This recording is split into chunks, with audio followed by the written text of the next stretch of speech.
Welcome to the IVM Podcast Network. Hi, this is Amit Doshi, and I wanted to thank each and every one of our listeners. It's been 2 years since I founded IVM, and it's been an amazing 2 years. We wanted to learn a little bit more about who is listening to our shows, and so we put together a short survey. The survey is anonymous, and we aren't going to be collecting any personal information. I would really appreciate it if you could take a couple of minutes out of your day and go to ivmpodcast.com/survey and fill it out. Thanks, and please keep listening.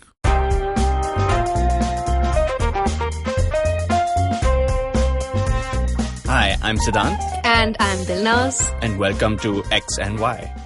Today we're going to talk about abstinence.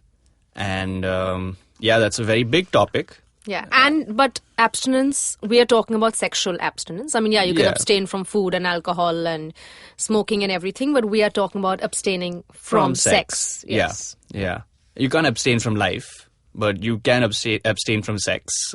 Although I will have friends who will probably say that abstaining from sex is like abstaining from life. Is it friends or is that your personal experience? No. I have no such personal hatred towards abstinence. Okay. But what we're going to talk about today is how this is a topic that is fairly universal across cultures all over the world, really.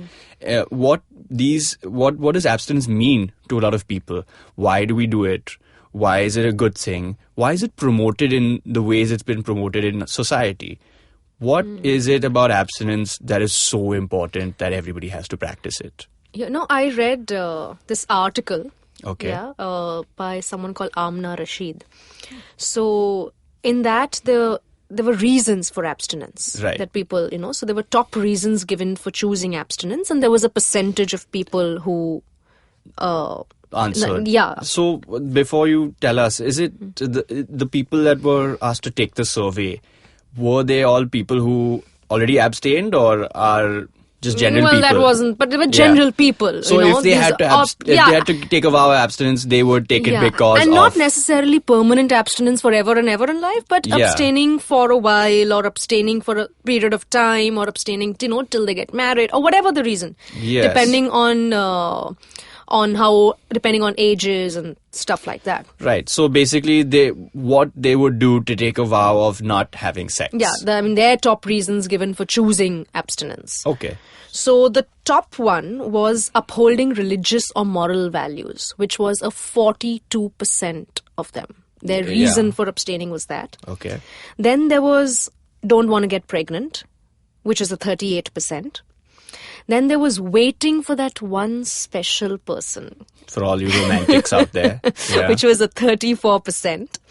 The fourth was fear of getting a sexually transmitted disease, which was a 33%. Then there was focusing on education and career, 23%.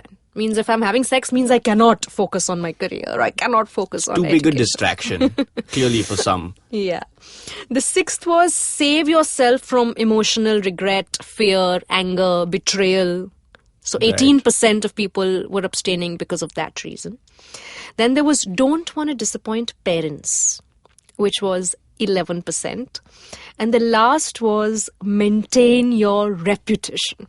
Wow. 9% was maintain your reputation. So do you have a reputation? Yeah, I mean, I'd like to think so. Okay. But let's go over these reasons. Yeah, and quick. Religious means religious is everything, like from Christianity to everybody Buddhism to asks you to do all that. over. Yeah, not just. I wonder why that is, though.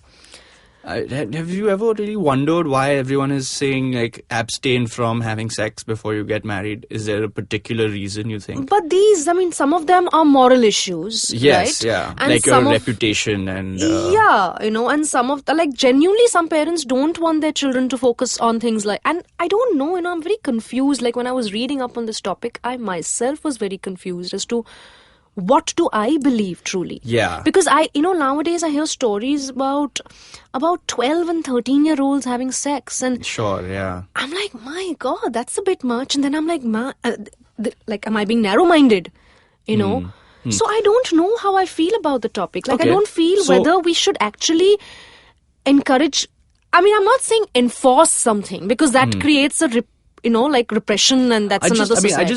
I just had another thought which might help you out with your problem or your conundrum that you're having with seeing how younger children could be getting, like adolescents, let's put it that way. 12 and 13 is just like at that point. Teens, yeah. So abstinence is always something that is a choice. You have to abstain because you can, and it has to be a choice. It has to be a choice. It has to be a conscious effort. It can't be an unconscious enforcement. So the people who abstain means that they could have sex, and they're taking that off the table. But if we don't tell children about it, does that mean that they're abstaining, or does that mean they don't know? No, but my thing is, if you keep telling a child sex is bad, it's bad, it's bad, it's bad, it's bad, and then you say, okay, but it's your choice, you choose. Then of course, if you have been taught it's bad, it creates this, it creates that, it's not good, then obviously I'm going to believe that. So my choice is obviously then going to be that, no, I'm not going to have sex, right? So then what is that choice? It's never that obvious, right? It's never that obvious, because then clearly some people do. Or else then it's completely rebellion. Saying that you can't have chocolate means you want to have chocolate. Yeah. I mean, See, the things with choices in general are that there's always more than one reason, and there's never one separate... Well, there's not one particular reason that people do anything. I personally believe that sometimes people are ready for sex and relationships when they are ready. So we cannot put chronological age numbers to some of these things. Some of us develop our bodies much quicker. Some of us develop it much later. Bodies and emotional maturity also. Mentally. Yeah. I mean, if you see... Like some men are 32 and yet emotionally immature. Immature, yeah. And there's some women who seem like they can do anything at the age of 13 because they've just got it all together. Are you saying that they are not ready? That's a very difficult question to answer. The real thing we should be thinking about is, do they have all the tools at their disposal to make the choice that they have to make? Because at the end of the day, your sexual activity is exactly like everything else that is to do with you. It's your own personal journey. It's your own personal...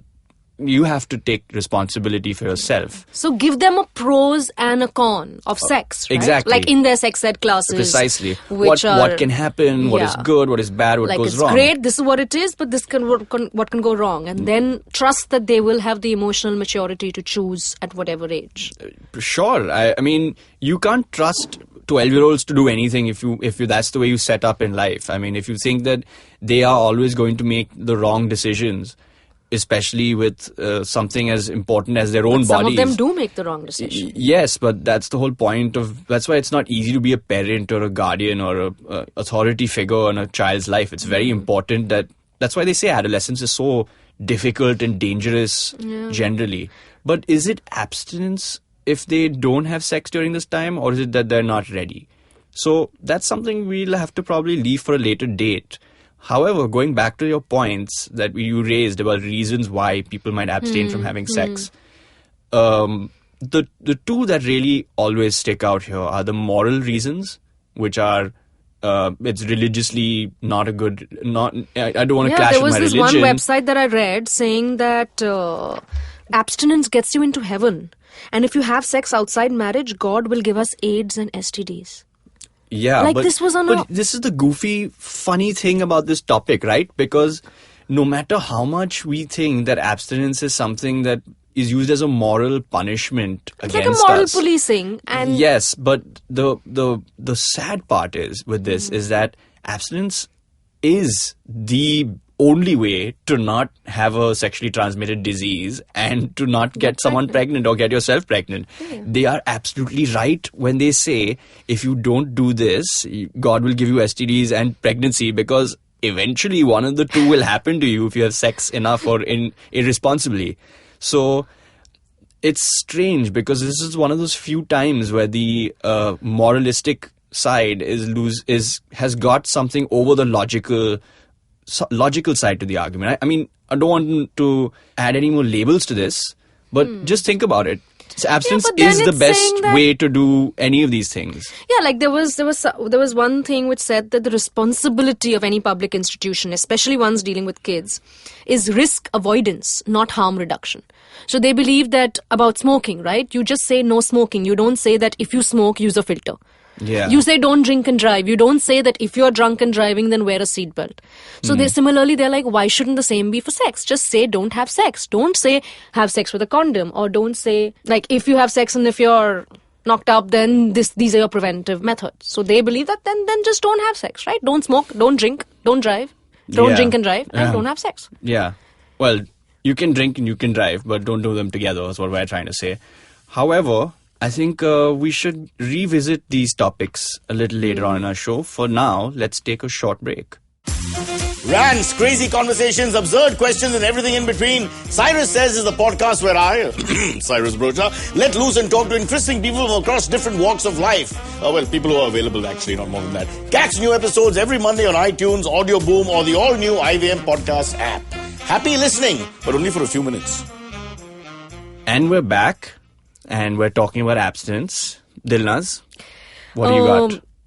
I got a couple of shocking videos on abstinence. What do you mean? What kind of videos? Like there are these organizations Right. which are pro-abstinence. So they believe that abstinence should be the way to live. At least till you're married and stuff like that. So there's something called WAIT training, WAIT training. Right. Then there's something called Go Ape. The ape stands for abstinence, something. Then that there's something can called be no screwing very, around. Very easily misconstrued, thinking, oh, the Go Ape organization, I'm sure that'll help me out with my sexual problems. And once you go there, it's just the opposite. Yeah. But some of these speakers, of these organizations, they address a good 500,000 people a year. Like they have these shows, where there are thousands of people and they are standing on stage and talking. Is it free? It better be for free. I don't know I what can't it is. imagine paying somebody money I to think tell this me is- not to have sex. I think this is all in the US. Okay. So there was this one video about someone called Shelley Donahue of this weight training, abstinence education, something. Sure. And she gives this example of tape. Okay, so she calls this one guy up on stage, and she, like tape, sticky tape. Sticky tape. So she puts tape on his hand, and then Yeah. she calls another guy and puts tape on the same tape on his hand, and then another. So she calls like 5-6 people and removes the same tape and puts it on all of them. Sure. And then at the end, the 6th guy is like, "Oh, but this tape is not sticking," and she says, "That's what's going to happen to the woman. Like the same way the tape is going to lose its bonding power and it's going to get damaged. Similarly, this is the case for a woman." And I was shocked. I'm like, what about people who've undergone sexual abuse? Like, are you saying there's no hope for them? And what if a guy wants a tape which knows how to stick? What if the tape is perfectly happy? It's- What if the guy on whose hand this Maybe tape your is hand is not good enough to be sticky, is what you're trying to say as well. I mean, Yeah. it's shocking, and like these Yeah. kind of videos. The thing is, I don't understand how a woman is a piece of tape, in the sense that how is that the same thing? What is that? I mean, is it because I don't get it. Yeah, no, I it's don't like get it. non-virgins, according to them, are Yeah. called used toothbrush or a What? chewed up piece of gum. I was shocked when I read these things on these sites, and okay. it was quite shocking. Like there was one video of this guy and this girl on their wedding night. So she's Sure. like a bride and a bridegroom, and she's dressed in this little bride dress, and he's in a Yeah, suit and all. yeah. And then he comes to her and he, shows her these two jogging shoes which are really tattered and torn. And he's like, "Hey, what's this?" It looks so obviously the jogging shoe is, it's like It's a metaphor. Yeah, it's a metaphor. Let's go with metaphor. And yeah. then he says, "Looks like the entire football team has been in them." And she's like, "Oh no, but I wore socks every time." I mean, socks obviously implying condoms. Yeah. Every time, I wore these shoes. And he's like, "So what? Socks don't prevent fungus." And then at the end of this whole video, she regrets and confides in the audience saying that, "I wish I had abstained." And the best line is, "Socks don't protect my heart." Well, obviously, man, there's socks. They go on feet. The heart is not something that needs socks anyway. I mean, so wait. So you're it's telling shocking. There are you're telling videos like me this. so far we've compared women to sticky tape, used toothbrushes, showing you chewed up pieces of gum. pieces of gum, and tattered shoes. And Okay. in this day and age, we are, and I think these are all American videos. Sure. I mean, sure. you know, the cool place to be and open-minded, and look, it's shocking. The hypocrisy. I think we have discussed the difference in cultures around the world And tackling if things. people are taught this, obviously they're going to think that sex is bad. Obviously they're going to have fear and guilt when they actually have sex, yeah? True. And instead of becoming a pleasurable, enjoyable thing, it's going to become like this taboo. No wonder it's a taboo, and no Yeah. wonder we are coming up with repressed societies. Of course we are. I mean, we've got wonderful announcements on our side of the fence as well, you know. Don't eat chow mein, you'll turn into a bad person, things like that. But anyway, before straying off too far into it, I'd like to think, let's try and answer one question. If abstinence is the key to anything, does it help in getting people better sex? Do people have better sex because they've abstained for a long time and have found each other, and now it's the perfect union of two like-minded people that have saved themselves diligently for each other? Does the sex get better? I don't think scientifically or medically there's anything that I've read up or I've tried to find out which medically proves that yes, if you abstain from it, then you have better sex when you actually finally have it. Right. I don't think there's any, not that will- I could I find will- any I will scientific have to proof back you up or on any that, medical though. proof Yeah, exactly. that this is what it is. Exactly. Yeah, maybe at a mental, psychological level, I don't know how each person's that's psyche the funny works, bit. That's you the know. first thing I read. It was about psychology and how sex affects people's brains and how it affects relationships, obviously, because sex is a totally different third component of a relationship other than you and her and or him, whatever. You have your sexual being together, the two of you. So Yeah, like some people say distance makes the heart grow fonder, etc., etc. I mean, And these are all random cliches applied to yeah, various relationships. Exactly, and some people say out of sight, out of mind. Yeah, So- well, there you have that as well. That's two things. But what I'm trying to say is that when I was trying to find out my main question for this particular topic, which was, does abstinence genuinely make sex better in any way? I was hit by a lot of qualitative studies. And I say that very loosely because they usually are studies where researchers claim that because a couple does not focus on the physical element of their relationship, they have the maturity, time, situation to connect and be deeper with each other emotionally. And so their bond goes stronger, and when they are ready and married and the time is right to have sex, that it is more fulfilling and better. Really? That's what some of these studies claim, and there's an equal number of critics who sort of shoot this down, saying, well, that doesn't mean anything, because all you're saying is people love each other more if they don't have sex, when sex is basically in so many ways the culmination of being in And love. it brings two people together, the bond that sex it creates. really does. I you know? mean, yeah. that's what we're talking about all the time here. It's something that you can't simply ignore by saying, oh, okay, it's better if we get to know each other, because that's what this whole thing is solely about. And It helps to know each other. it's probably the best part about being in a relationship anyway. But the point is, if you get to know each other and you have sex, I can't see why you can't have both. You know, you have to put work into these sort of things. And that's the other thing that I wanted to see. Does abstinence help relationships? Now, Because I know so many friends, like Okay. I personally know a few people who are in Okay. relationships, and they're like, no, we haven't had sex, and they're in proper relationships, and they plan Okay. to get married Like and everything, long-term relationships, relationships. Like will a couple of culminate, years, maybe, yeah, will yeah. culminate into a marriage, and Okay. But have family they had knows. sex before? And some of them haven't. No. Okay. They've said, I mean, some of them actually believe that I'm going to save myself for marriage. Even though I know I'm marrying this person, Yeah. I am still going to save myself for my wedding night. And I'm like, okay, great. But what if, sexually compatible is also a term that is used loosely sometimes. Sure, yeah. But it is an important term. Like, what if on your wedding night you discover that it's just not happening? Or forget wedding night, after the wedding, what if you discover that you've abstained from it, and now it's just not happening with this person. It's just not pleasurable. It's just not, for whatever reason, not his fault, your fault, whatever reason.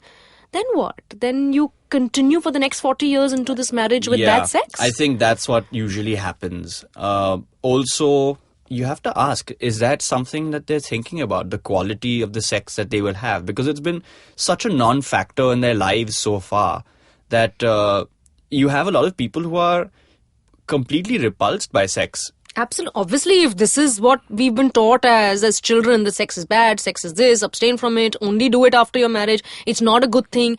We've constantly under pressure of it being morally wrong. So obviously, if that's been drilled into your head since you've been a 12-year-old, 13-year-old or whatever year old child, that's what you're going to think, right? At a subconscious level. Right. So even though people say you have a choice, you don't have a choice because your subconscious is not allowing you to choose. Your subconscious has already made a decision that this is something wrong and bad. Okay.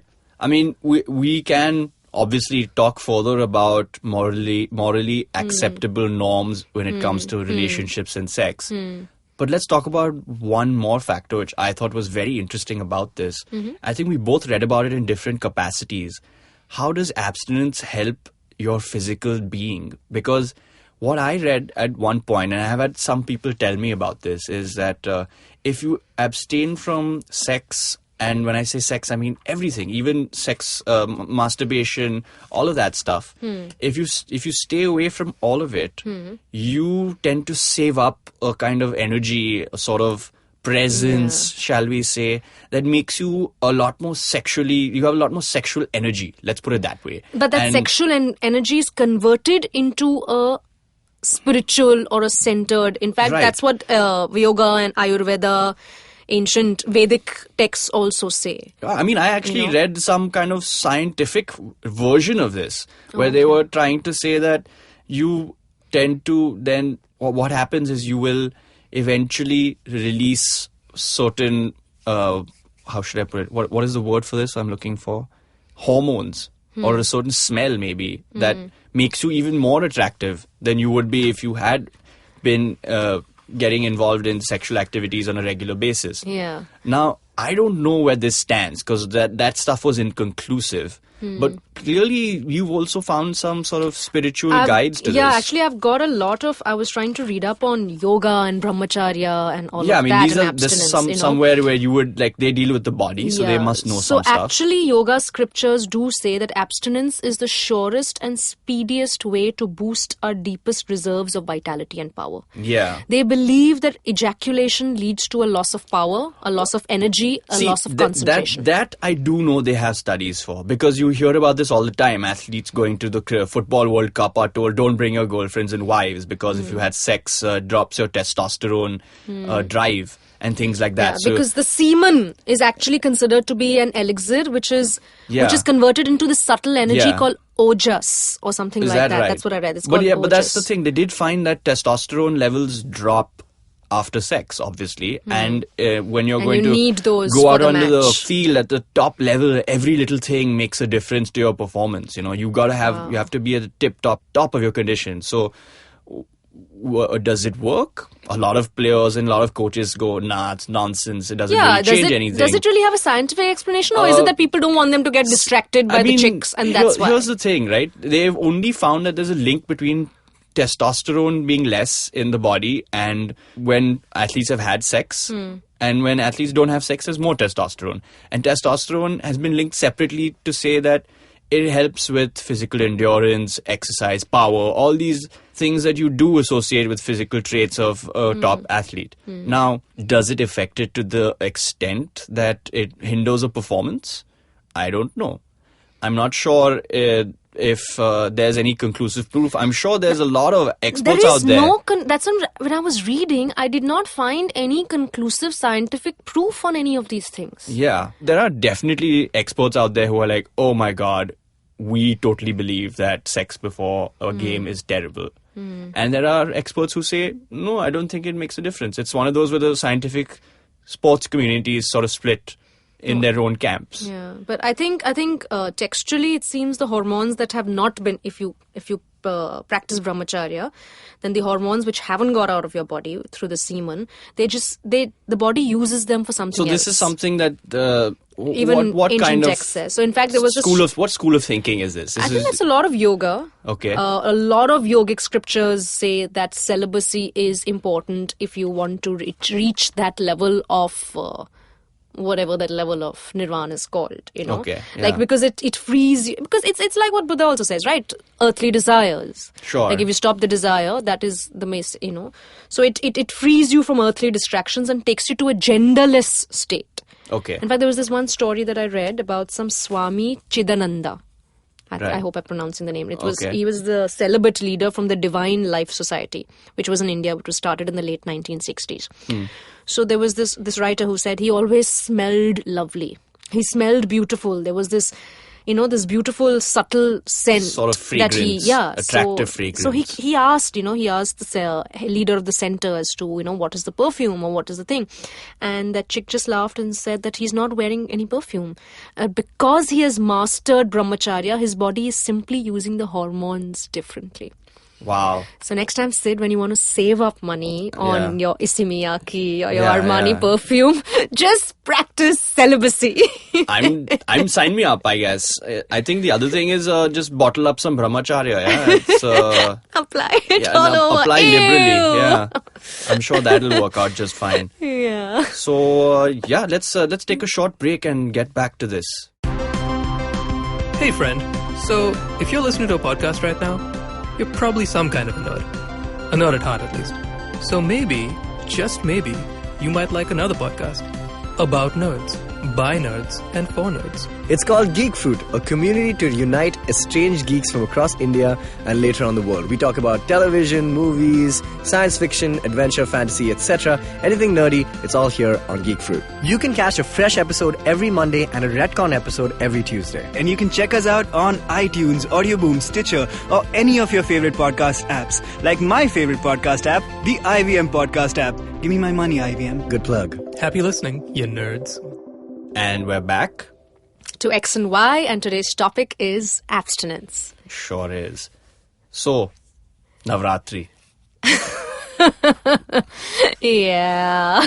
That time of abstinence. Supposed time of abstinence. It's quite the abstinence. Yeah. But no, actually, a lot of people are confused about, are you supposed to abstain or are you not? So I was just Googling and, I was curious myself because some people said that, no, in fact, Garba and all is where maximum, you're enjoying dance and you enjoy romance. Oh, no, you didn't.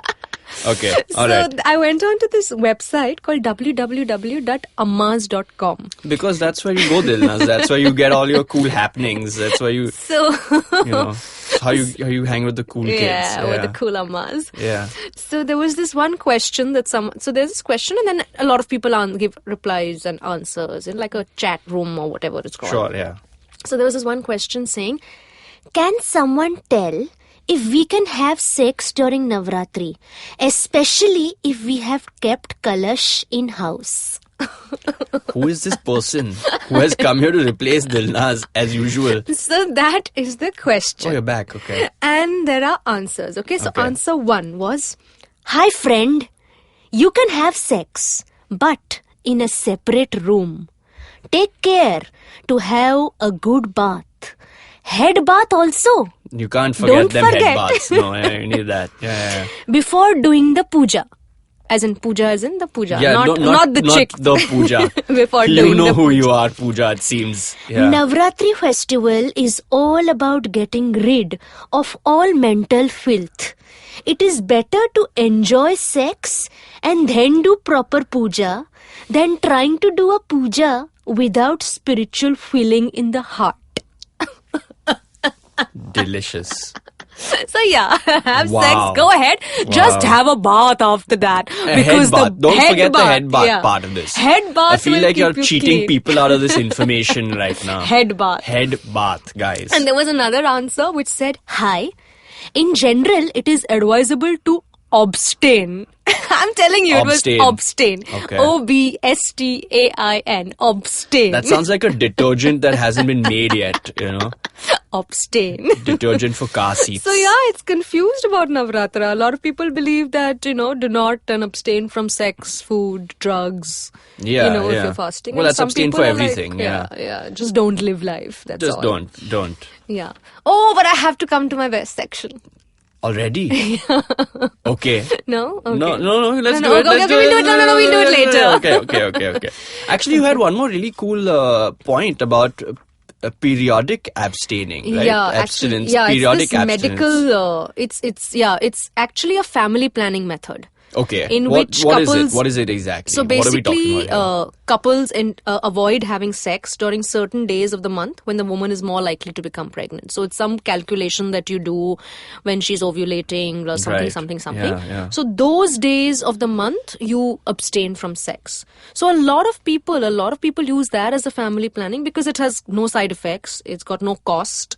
It's got no threat to the fertility. You don't have to use any external physical contraceptive. You just don't have sex for those 6 days or whatever it is. Yeah, you calculate. make sure you have a good calculator. Yeah. And because if you don't, then it's the opposite effect. Very yeah. undesirable indeed. So that is something called periodic abstinence. And Okay. there's also something else, something called postpartum abstinence. Okay, this is actually a very serious issue that a lot of people don't realize that women face, which is after birth, what happens to them. Yeah, like a post-pregnancy. And a lot of doctors tell their patients that nothing has to go in your vagina for 6 weeks. Sure. Though what I read is there's no scientific, like a number, whether it's 4 weeks or 6 weeks or 8 weeks or 10 weeks. That's what I'm doctors saying. just generally I say think 6 weeks. We just say these things because they're the most convenient, probably the safest number you can think of. But I it's mean, basically till your postpartum discharge from the vagina stops. Yeah. So till that stops, you don't have sex. And a lot of women don't, I think, feel like having sex also. Their sexual drive Who also can goes blame down. them, really? Yeah. Something's just come out of your vag, Yeah, so yeah, it is a yeah. bit, you don't want something else going inside and hurting you. You didn't have to have us tell you that, but now you know. But and also it's also a way for vaginal tissues to heal. And women are very open to infection to the uterus at this time. and So genitals is during this something time. that is a modern practice, or is this just something that's been Not going really. on? In fact, it's been going on for centuries. I read that there's a lot of this in African countries. Sure. It's like a socio-cultural practice more than a modern medical scientific, like in So Tanzania, what do you mean by Ghana, that? I mean, Ghana and all. A lot of women, it's also like they just don't have sex after a pregnancy for like 1 year, 2 years. They've been told that this is not the thing done. But actually, a lot of people say that it's also a way of child spacing. Yeah, it's like because a child they didn't spacing really have technique. Because these are like, contraceptives back these are from then like that in were- tribes, and even now, a lot of Yeah. them are not very as modern as well, we. in a way, that's just family planning, right? Yeah, absolutely. A very extreme version of it, no doubt. Because we've discussed this. I mean, as much as we like to trash abstinence, it really is a foolproof method of not being pregnant. If you don't have sex, you can't make anyone pregnant or get pregnant. That's just it. And it's also supposed to have a connection with lactation. So women who What are does that how? breastfeeding. How? I don't know how. Honestly, I don't know how. But I read that now a few of these tribes and all are modern and they use condoms and stuff like that. So it seems that the condoms are believed to prevent the sperm from possible poisoning of the breast milk. So it seems sperm poisons the breast milk. Wow. Okay. Now, we don't know if that's the truth. We We definitely don't. But there were a lot of papers on these postpartum abstinence, especially in African countries. Okay. You So that's something to think about, I guess. But there's another topic that you've been absolutely aching to discuss. And I think you should just go ahead and start with that then. My Urban Dictionary. There we go. There it is. So, other than the normal definitions of abstinence, like, keep away from things that you like, and especially sex and all. So, there's one definition which says, it is a foolproof way to prevent being a slut. Can't argue with that. Can't argue with that. And another section said that abstinence is something which is usually practiced by churchies and fat, ugly people. Like, it's not a choice for them, you know. They Churchies. can't help it. No one's Yeah. going to have sex with me anyway. I am fat and ugly. So cruel. So cruel. No, I'm not judging. I think No, fat I mean, people are really it's sexy. just, this is what Urban Dictionary said. Yeah, I didn't We say don't it. speak for Urban Dictionary. We're just giving you what it is. Yeah. So, take a What have you little, got? take I'm a sure little you've got break some. from abstinence as a whole to bring you probably my favorite section. Mm-hmm. Well, at least this particular story is fantastic. We're going to just talk about sex, a sex story, a crazy sex story in the world today. So this one is about, this happens in China.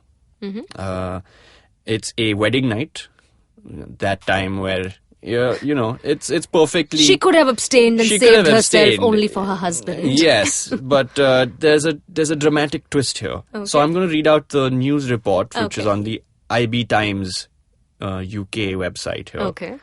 A bride in China accidentally had sex with the wrong man on her wedding night after crawling into bed with the groomsman instead of her new husband.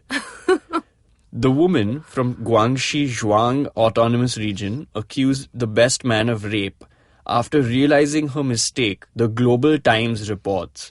The groomsman was staying at the couple's countryside home after the wedding ceremony on the 30th of August. Known only by her surname Huang, the bride went into the wrong room after getting up in the night to use the bathroom. According to Shanghai Hotline News Channel, yet another news source in this extremely dramatic story, each house has only one bathroom and the doorways are separated by a curtain.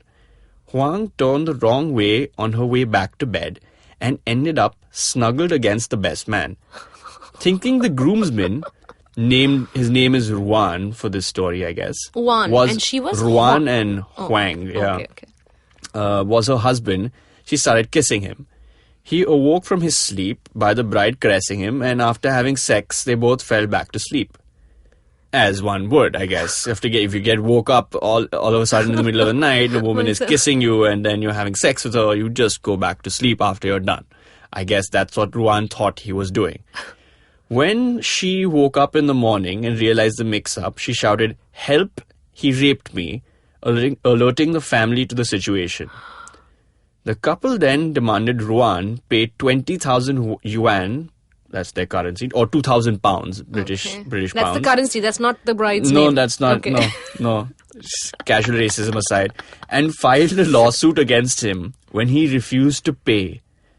At the trial, the court cleared the groomsman of the charges, ruling that the sex was consensual between Huang and Ruan. The court ruled that Huang had initiated the sex and her behavior was voluntary. It ruled she was liable for her own actions as Ruan did not attempt to impersonate the husband in any way. Wow. That's right. I mean, I told Dilnaz the story before I put it, before we... It's still funny. Before we did this, before we recorded it, I told her the story. I didn't tell her the ending. Oh, there's an ending to it. That's the ending. Like, the court ruled against her, saying that, look, you crawled into his bed, Yeah, you kissed him, you had sex with him, and then you fell asleep there. So, how is that rape? But, I mean, again, we never try to trivialize any of these situations here, but some of them are so insane. How she couldn't figure this was not her husband, and he didn't realize who is this chick coming in the middle of the night and having sex with me. I'm going to go Like, what ahead was he and use the thinking? classic excuse of, it was dark. It was dark, and that's why all of this happened. Man, how? How? I don't know. She took a wrong turn, clearly. And like these houses have only one bathroom and separated by curtains. That means when you pee, everybody can hear you. How does a curtain Is that block noise? Is that what you're taking away from this? This entire thing has gone down, and you want to know how curtains work as in an Soundproof. acoustic sense. None of the other stuff matters, apparently. But it's important. Clearly, it is. I mean, they should. I mean, Yes. Okay. Okay. I'll give you that the curtains are quite frustrating for some people. But I think Miss Huang, whoever she is, should probably put a UV necklace around her husband so that in the future, if she needs to find him, like she can just In the shine a dark. light and maybe like it'll respond. Put it around his what? His Just put a necklace. I don't know. Put something. necklace around his neck or necklace around... Wait, hang on. I'm not referring to any of that stuff. It's a necklace, Dilnaz. I was. Okay. Yeah. Jeez, what do you think we're made of? So that should bring us to an end to a very, very interesting episode of X and Y. Yes. Abstinence. I still haven't made up my mind about it. Okay. I am still confused because there are a lot of times when I feel that, damn, I shouldn't have indulged in this with someone, like with this guy. Okay. You know, so I mean, I'm still, even after having this whole episode, I am still confused about what I feel about abstinence. It's like this whole thing was done for Dilnaz's benefit for some reason. And she's not benefited after that. Nothing at all. Yeah, but I mean, abstinence is not something you can throw around, right? I mean, you have to No, it is stay with actually a it very and serious topic. stick with it. And if you mean to get the best out of it, or if that's what you are looking to do, then you have a lot to consider. Yeah. So- And it has to be a choice. Yeah, a choice that you make. And anyway, that I think healthy that, choice. That a healthy choice. Anyway, that wraps us up for this week of X and Y. You can find X and Y on iTunes, Audioboom, YouTube, Stitcher, or any podcasting app that you like. If you're trying to find us on iTunes India, you might have some trouble finding us because of the language used on the show. So make sure you change your location before finding us on iTunes. Hey man, just help me out, man. I need some podcasts, man. I haven't had a fix in a week. Just need some. Don't you worry about it. I got podcast galore for you, man. Just go to ivmpodcast.com. You can also find us on Facebook, Twitter, and Instagram. Thanks, man. I'm gonna check it out.